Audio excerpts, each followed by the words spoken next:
El dorsal y el ventral. ¿Y el meato nasal ventral? El meato ventral Y el piso de la cavidad, ¿verdad?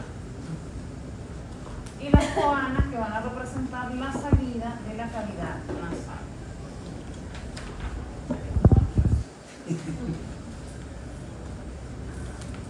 Entonces aquí ya tenemos, o sea, estos son los límites, ya ustedes lo dijeron, ¿verdad?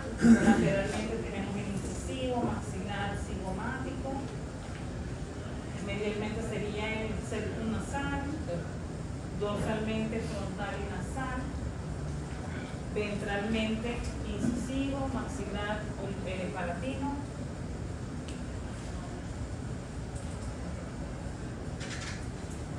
Tenemos el septum nasal, su porción caudal corresponde a la lámina perpendicular del etmoide y su porción rostral es la parte cartilaginosa.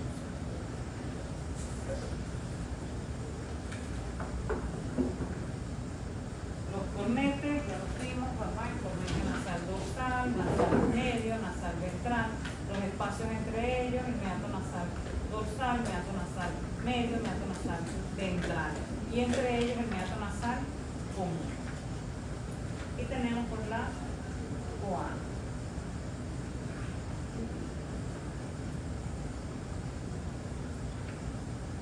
Ok, en la cavidad nasal ya vimos una porción, que hay dos porciones, una porción olfatoria y una respiratoria. La olfatoria está a qué nivel,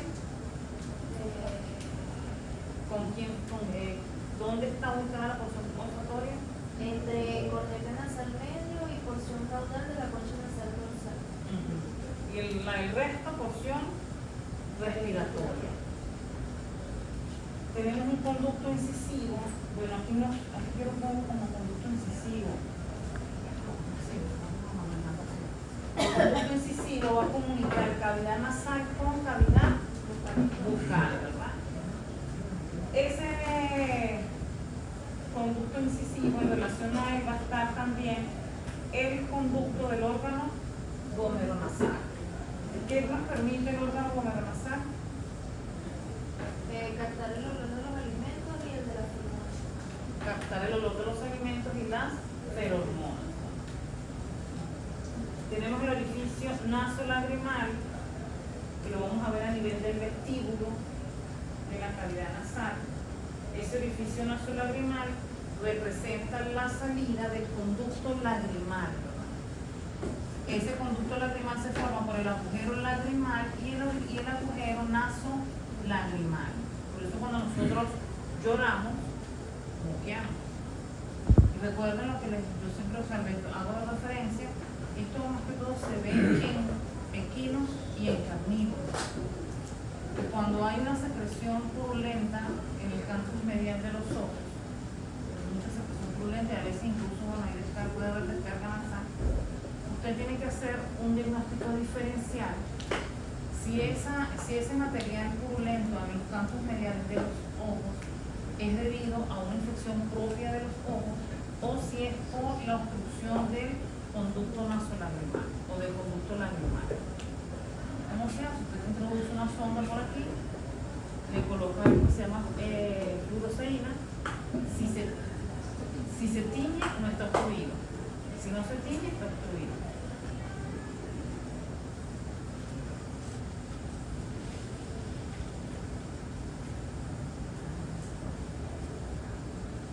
Tenemos los senos paranasales.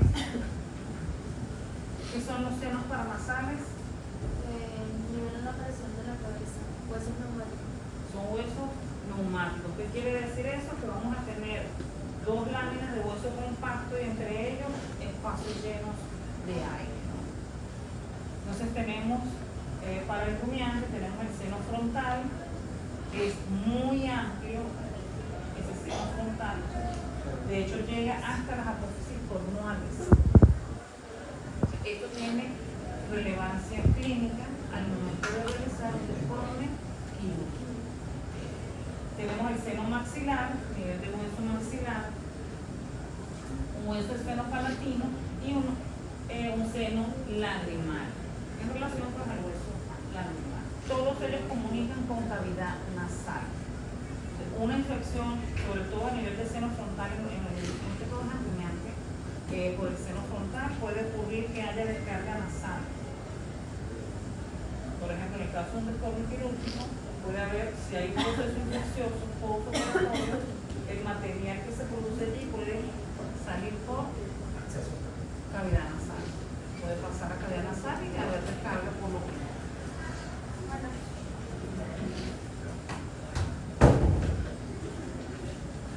¿Vamos bien hasta aquí? Tenemos la faringe. Recuerden que la faringe es un órgano en forma de embudo, muscular membranoso. Vamos a encontrar, la faringe va a estar dividida en dos por paladar blando. El paladar blando nos divide a la faringe en dos partes, una nasofaringe y una orofaringe. Nasofaringe y orofaringe. En la nasofaringe vamos a encontrarnos con las aberturas de las tubas auditivas y las coanas que representan el límite entre cavidad nasal y nasofaringe. Esas trompas auditivas o las aberturas de las tubas auditivas que comunican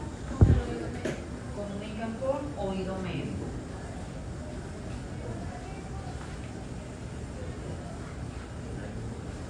Ahora pasamos a la laringe. La laringe ¿qué es? Está formada por cartílago y se funciona un paso de aire hacia la tráquea y las cuerdas vocales. Y la fonación. La fonación, porque se pone cuerdas vocales, ¿qué hacen las cuerdas vocales? O sea, permite el paso del aire y la fonación. Es una estructura o es un órgano cartilaginoso, muscular y membranoso, ¿verdad? Porque ya va a tener una base cartilaginosa. Si lo describimos de craneal a caudal, vamos a tener los cartílagos, tenemos la epiglotis, que es el más craneal y es ventral, tiene forma de hoja. Luego tenemos el cartílago tiroides, que tiene forma de escudo. La epiglotis es incompleta. Tiroides es incompleto, tiene forma de escudo, pero es incompleto porque él va a abrazar a epiglotis y a los aritenoides. Luego tenemos los aritenoides, son pares, son los únicos cartílagos pares de la laringe. Y luego tenemos el cricoides. El cricoides tiene forma de anillo de graduación, es decir, es una estructura completa, porque tiene forma de anillo circular. La parte dorsal es ancha y la parte ventral es angosta.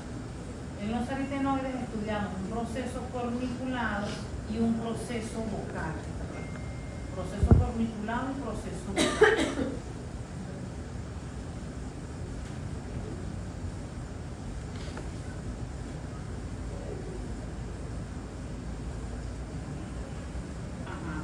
En la laringe vamos a encontrar articulaciones, unas son intrínsecas y otras son extrínsecas.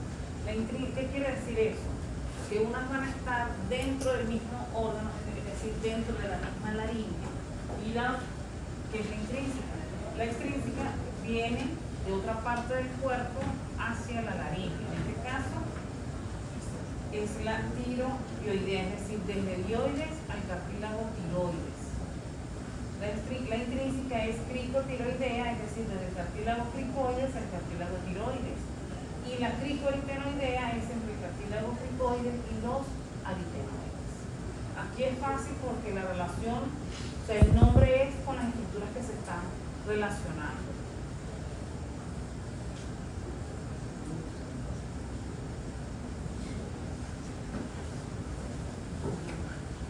Tenemos los ligamentos de la laringe, llevan el nombre de las estructuras que se están conectando, que se están uniendo. Tenemos, por ejemplo, el ligamento ioepiglótico. Ioepiglótico, ¿de dónde a dónde iría? Del basilioides al epiglotis. Del hueso ioides al epiglotis. Tiroepiglótico, De la tiroides al epiglotis. del cartílago tiroides al cartílago epiglótico. Tienen que especificarme aquí porque recuerden que hay una glándula tiroides. No sé qué decir cartílago tiroides. tiroideo, El cartílago tiroides de la laringe al hueso. angiozoides, cricoaritenoideo, El cricoides al aritenoide. al cartílago aritenoides. Aritenoides transverso Entre aritenoides. entre los aritenoides. Cricotiroideo De cricoides al tiroides. al cartílago tiroides, porque recuerdan que hay glándula tiroides. Tenemos un ligamento vocal. ¿Con qué estructura estaría relacionado este ligamento vocal? Al proceso vocal del aritenoide. Al proceso vocal del aritenoides. Tenemos un ligamento vestibular, que si no tiene, ¿con qué estaría relacionado? Al músculo vestibular. Al músculo vestibular, ¿verdad? No tiene base cartilaginosa. Y tenemos el ligamento cricotraqueal El cartílago cricoides al primer anillo traqueal. al primer anillo traqueal. Y tenemos las membranas de la laringe. Tenemos una que es tiroidea, es decir, del cartílago Tiroides al tiroideo. Al hueso tiroideo. al tiroideo, ¿verdad? Cricotiroidea El cartílago cricoides al tiroides. al cartílago tiroideo. Cricotraqueal Cricoides al primer anillo traqueal. al primer anillo traqueal. Y aquí tenemos, nos falta El pliegue aritenoide. aritenoepiglotis.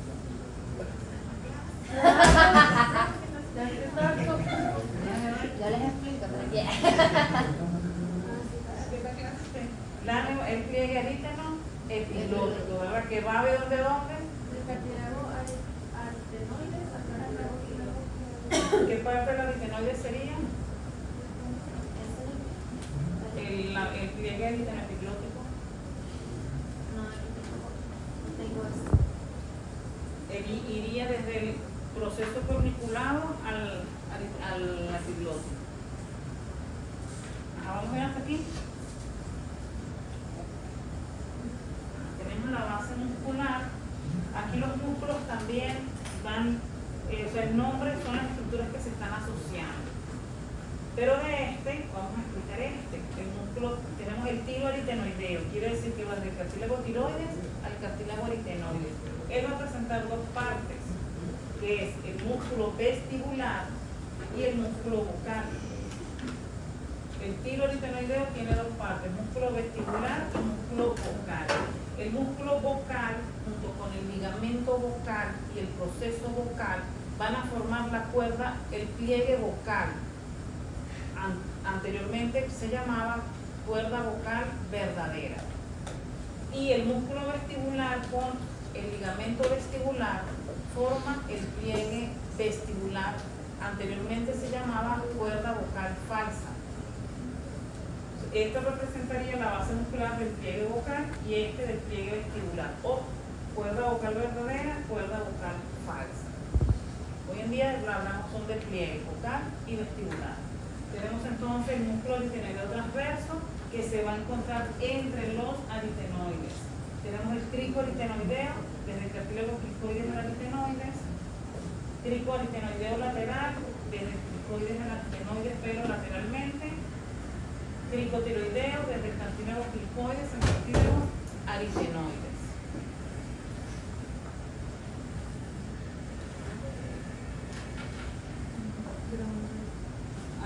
Tenemos ahora todas estas estructuras, los ligamentos, las membranas y los cartílagos van a formar una cavidad que es la cavidad laríngea. Ella va a presentar partes. La primera es la apertura laríngea, luego vamos a tener el vestíbulo laríngeo, luego vamos a tener la abertura glótica o glotis y vamos a tener la cavidad infraglótica. Entonces, la entrada, el vestíbulo, la abertura glótica o glotis y la infraglotis. A nivel de la abertura glótica o de la glotis vamos a encontrarnos con el pliegue vocal, pero recuerden que el espacio que está entre los pliegues vocales, ¿cómo se llama?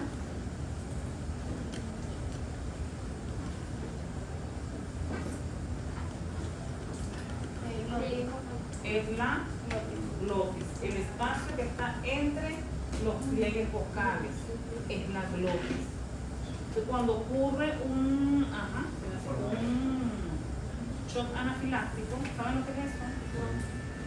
Es cuando usted ingiere algo y usted es sensible a eso. Eso le va a generar una reacción en el cuerpo. Dependiendo de la magnitud, esa reacción puede ser leve, que el cuerpo la pueda superar rápidamente, o no, que no sea leve y se complique. ¿Qué va a pasar? Que el cuerpo va a comenzar a tener una reacción general en el cuerpo, y una de esas reacciones es que el pliegue vocal aumente de tamaño. Es lo que se llama el edema de glotis. Ese edema de glotis va a cerrar a la glotis y va a generar la obstrucción del paso del aire. ¿Puede morir asfixiado? Sí. Para respiratorio de forma inmediata, por un edema de glotis. Una reacción alérgica no es tan ligera, o sea, no se denota a la ligera. Por ejemplo, hay cachorros en donde ellos a veces, por curiosidad, por ejemplo, tocan un insecto o tocan una planta. Los brachiocefálicos son fan de morder las orejas. Bueno, enseguida ocurre el aumento en la cara, y eso hay que tratarlo con rapidez, porque así como está aumentando afuera, está aumentando adentro. Se utiliza dexametasona. ¿Ah? Se usa más que todo dexametasona. Sí, para ayudar. ¿Eso por qué ocurre? ¿Por qué ocurre ese edema de glotis? Es una reacción fisiológica al proceso alérgico que se tiene. Claro, Se inflama. Es Como cuando te pica un zancudo y se te inflama esa partecita de la piel. Es la reacción fisiológica de tu piel a ese agente externo. Tenemos la tráquea, recordemos, la cavidad laríngea. Si nosotros la vemos en una vista frontal, es decir, si nosotros agarramos, esta es la apertura de la laringe, ¿no? La entrada a la laringe. Si nosotros la vemos de frente, ¿cómo veríamos las estructuras? Si nosotros le abrimos la boca al paciente, abrimos la boca, ¿cómo nosotros vamos a identificar cuál es el esófago y cuál es la laringe? ¿Por dónde vamos a pasar la sonda? Si es una sonda esofágica, ¿por dónde la vamos a pasar? O sea, para saber, nosotros tenemos que identificar. Porque usted no va a adivinar, a pegarla, ¿verdad? Si es una sonda esofágica, que se la pase para la laringe y el contenido lo descargue y vaya a pulmones. O que en lugar de pasarlo a la laringe, que lo pase al esófago. Entonces, ¿qué está ventilando? El estómago. Entonces, ¿cómo identificamos nosotros que si necesitamos entrar a la laringe, sea la laringe? ¿Cómo vamos a ver la entrada a la laringe? Se indica dorsalmente al esófago al inicio. Del esófago al inicio. Ajá, pero ¿cómo usted sabe cuál es cuál? O sea, ¿qué estructuras vamos a tomar en cuenta para decir esa es la laringe? Dice que dorsalmente va a tener el cartílago aritenoide, su proceso corniculado, no. Sí, ¿Es el proceso corniculado? Sí, es ese. ¿Sí es eso? Sí. Ah. Son los procesos corniculados dorsalmente, lateralmente las membranas aritenoepiglóticas o el pliegue aritenoepiglótico, y ventralmente la epiglotis. Eso es lo que usted va a ubicar para identificar que está en la laringe. Claro, porque cada la lengua usted va a ver dos aberturas en el disco. Usted tiene que saber la No es. La que se me no es. O sea que cuando le están empiezan la. Se mueve la nariz. Exacto. O sea, cuando. Yo me entendí que le explico. Entonces tenemos dorsalmente los cartílagos aritenoides, sus procesos corniculados, lateralmente los pliegues aritenoepiglóticos y ventralmente la epiglotis. Y sí, efectivamente, al inicio vamos a encontrar, o sea, dorsalmente a la laringe vamos a encontrar el inicio del esófago. la abertura del esófago y vamos a tener a la laringe. Luego vamos a ver que la tráquea se va a ubicar de qué lado, derecho o izquierdo en el cuello, del lado derecho, ¿verdad? Lateral derecho. Entonces esa es la parte cervical. Cuando llega, luego a nivel de la entrada del tórax, vuelve a hacerse dorsal.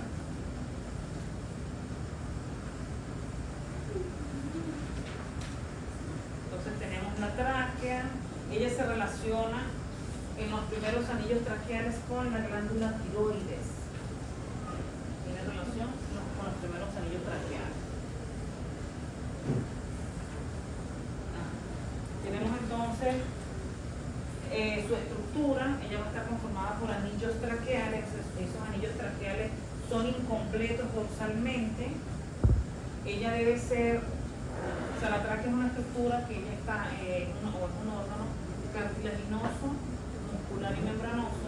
Ella debe ser rígida, pero también debe ser flexible. Ella debe permitir la adaptación, se debe adaptar a los movimientos del cuello. Es decir, cuando bajamos el cuello, cuando lo ponemos de lado, ella debe adaptarse a esos movimientos, pero no debe perder la rigidez. Porque si no, imagínense, nos asfixiamos.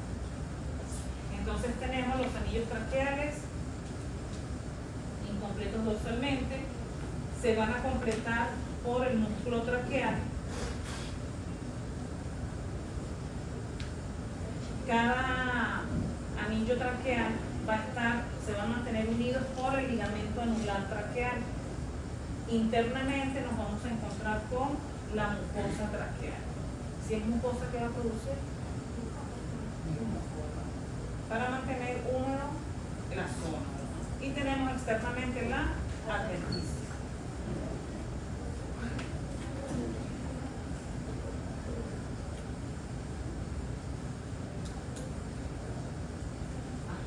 La tráquea, cuando llega a nivel del quinto espacio intercostal, se bifurca, es decir, se divide en dos. ¿Cómo se llaman esas divisiones? Bronquio derecho, bronquio izquierdo. Pero son los bronquios principales, derecho e izquierdo. Y vamos a tener en esa división esta estructura que es la carina traqueal. La carina traqueal. Entonces aquí voy a hacer un recuento histológico. Tenemos la tráquea, los bronquios principales, el derecho y el izquierdo. Luego siguen los bronquios lobulares. ¿Por qué? Porque van a entrar a cada lóbulo. Entonces son bronquios lobulares. Después de esos bronquios lobulares, ellos van a ir a cada segmento de esos lóbulos y van a ser entonces bronquios segmentales. De esos bronquios segmentales hay divisiones más pequeñas, como son los bronquiolos segmentales, bronquiolos respiratorios, luego vienen los conductos alveolares, los sacos alveolares y los alveolos pulmonares, que es donde ocurre el intercambio gaseoso. A nivel del tercer espacio intercostal del lado derecho, la tráquea va a originar el bronquio traqueal para ventilar el pulmón, el lóbulo apical del pulmón derecho, porque el lóbulo apical del pulmón derecho tiene dos partes. Entonces él va a ventilar ese bronquio traqueal, esas dos partes del lóbulo apical del pulmón derecho.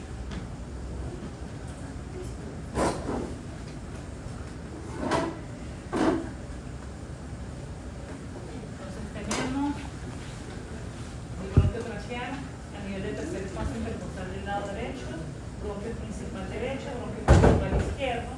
Fíjense que, por ejemplo, el bronquio principal izquierdo se origina un bronquio común y va a originar un bronquio lobular apical y un bronquio lobular medio. Luego tenemos el bronquio diafragmático. En el lado derecho, como el lóbulo apical ya está siendo ventilado, entonces el bronquio principal derecho va a ventilar o va a originar el bronquio lobular para el lóbulo medio, el bronquio diafragmático, y del diafragmático se va a originar el accesorio para el lóbulo accesorio del pulmón derecho.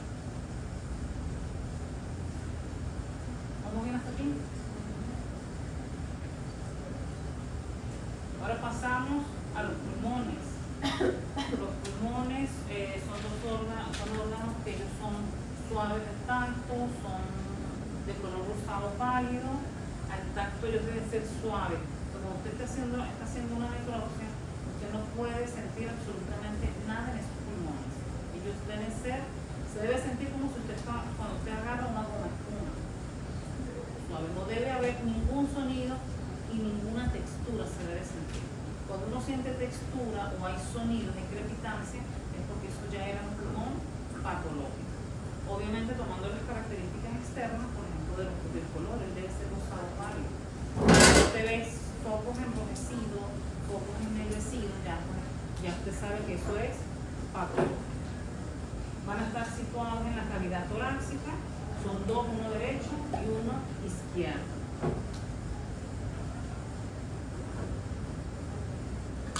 Tenemos que en el pulmón vamos a tener una base que es caudal y un vértice que es craneal. Entonces las características que estudiamos, la base que es caudal, está en relación al diafragma, el vértice que es craneal, una superficie costal que está en relación a las costillas, a la pared costal, una superficie medial que está en relación a mediastino, un borde dorsal que está en relación a las vértebras torácicas, un borde ventral en relación a esternón, un borde basal en relación también ligeramente al diafragma y la raíz del pulmón, donde van a entrar y a salir estructuras del pulmón, como por ejemplo entran los bronquios principales, entran las arterias pulmonares, derecha e izquierda respectivamente, entra la arteria bronquial,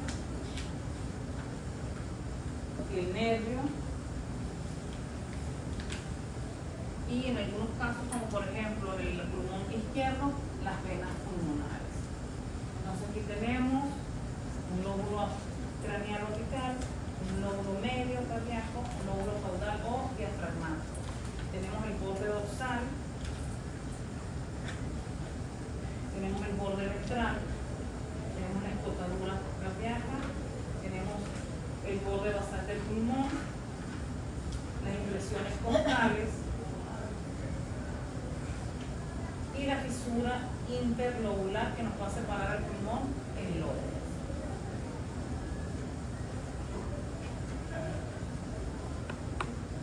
En la superficie medial, con la cara medial, tenemos entonces en el hilio pulmonar el bronquio principal izquierdo, aquí tenemos la arteria pulmonar izquierda y tenemos la vena pulmonar izquierda. Luego vamos a tener la impresión cardíaca, la impresión diafragmática, el ligamento pulmonar. ¿Qué representa el ligamento pulmonar?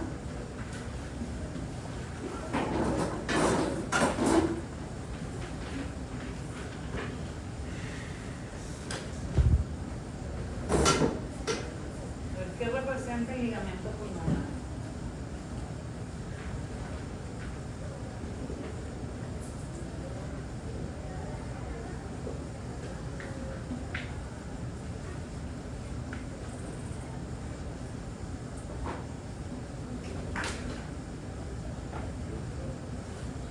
Llegue la pleura, que es la raíz del pulmón con el mediastino. Es el pasaje de la pleura parietal a la visceral. Es el ligamento pulmonar y de hecho se evalúa en materia el ligamento pulmonar. ¿Qué cosa tenemos? Tenemos la impresión de la vena sigmoide izquierda. ¿Dónde desemboca la vena sigmoide izquierda?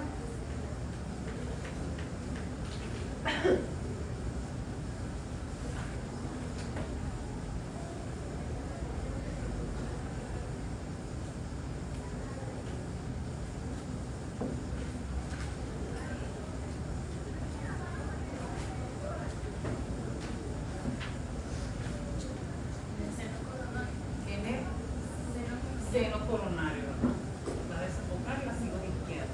Tenemos aquí la impresión esofágica y la impresión aórtica, de la vena sigo, del esófago, de la aorta, de la impresión cardíaca, diafragmática.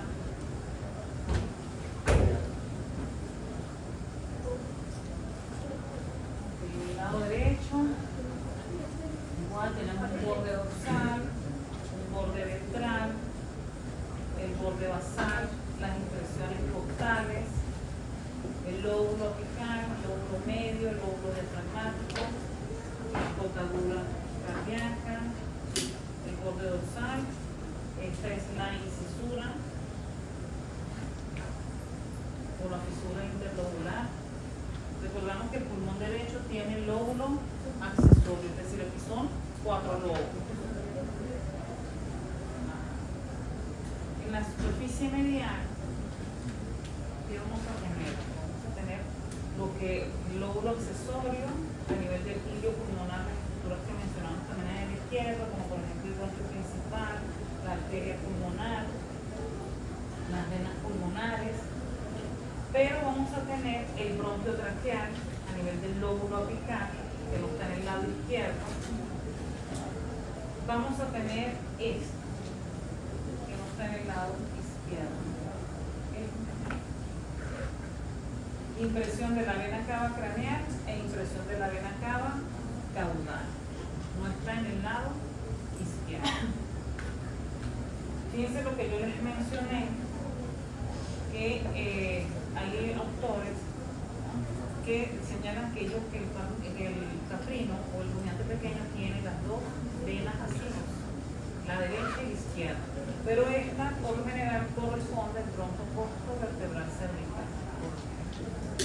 Otra cosa tenemos por acá, la impresión del esófago,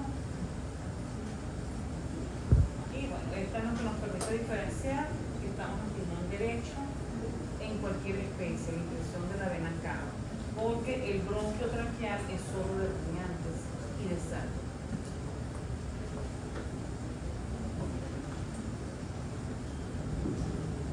Ahora pasamos a la pleura. ¿La pleura es qué? Es una membrana serosa.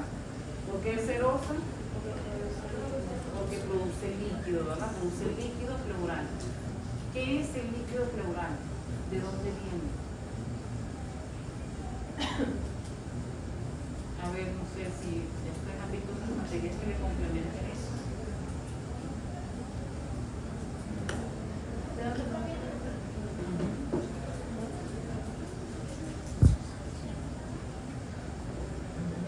Nosotros vemos, por ejemplo, el líquido pericárdico, porque se produce por la serosa del pericardio seroso, parietal y visceral. Tenemos aquí esta, que es la pleura. Se producen pequeñas cantidades por capas de tejido de la pleura. Ajá, pero ¿qué es?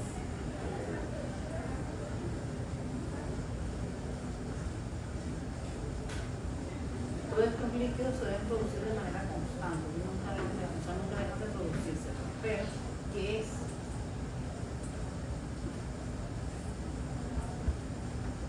Se las dejo ahí. O el que lo sepa me dice.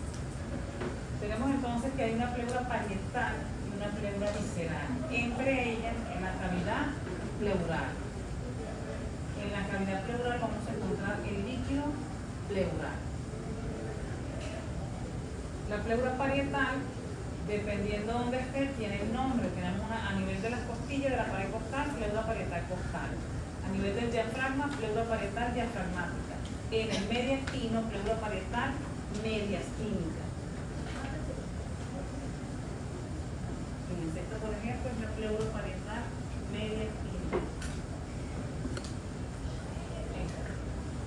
Y queda el espacio que es el mediastino. Y la pleura visceral es la que va a recubrir a los pulmones.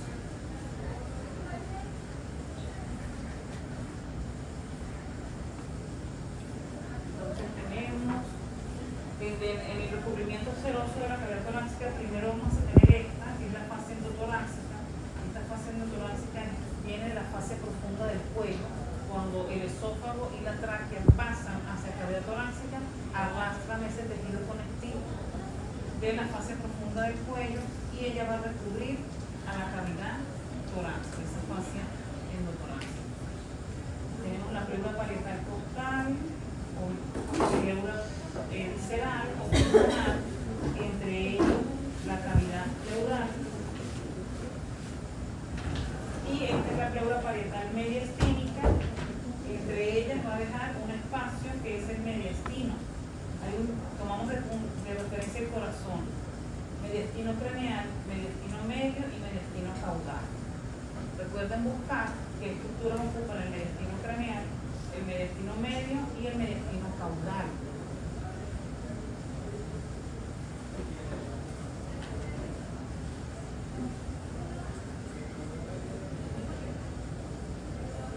Tenemos entonces, estamos en diafragma, la pleura parietal diafragmática, la pleura parietal pericárdica que está recubriendo el pericardio, la pleura parietal mediastínica, las cúpulas pleurales que representan el cierre de esas pleuras parietales, y tenemos el seno costo mediastínico. Este es el pasaje de la pleura costal a la pleura mediastínica, un espacio que se llama seno costo mediastínico, pero se forma por eso, el pasaje de la pleura costal a la pleura mediastínica.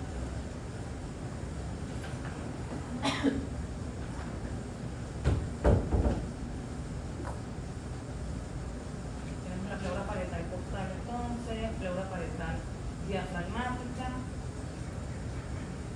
tenemos la pleura parietal pericárdica, la pleura visceral o pulmonar, el seno costo mediastínico, el seno frénico costal. Este pasa la pleura del diafragma, de la costilla al diafragma, forma ese espacio frénico costal llamado seno. Aquí es donde va a entrar el pulmón, el lóbulo diafragmático del pulmón durante la inspiración. Y ese es un sonido que se escucha cuando él entra a ese seno frénico costal. Se escucha. Y de hecho es uno de los parámetros que uno toma en cuenta en el momento de evaluar la respiración del paciente. Porque uno debe escuchar cuando entra y cuando sale, el llenado y el vaciado de ese seno costo diafragmático. Porque si no pasa, o sea, si no tiene esa frecuencia, ese ritmo de entrada y salida, es porque debe haber algún problema pulmonar, ¿no? Uno puede ser una neumonía, una bronquitis.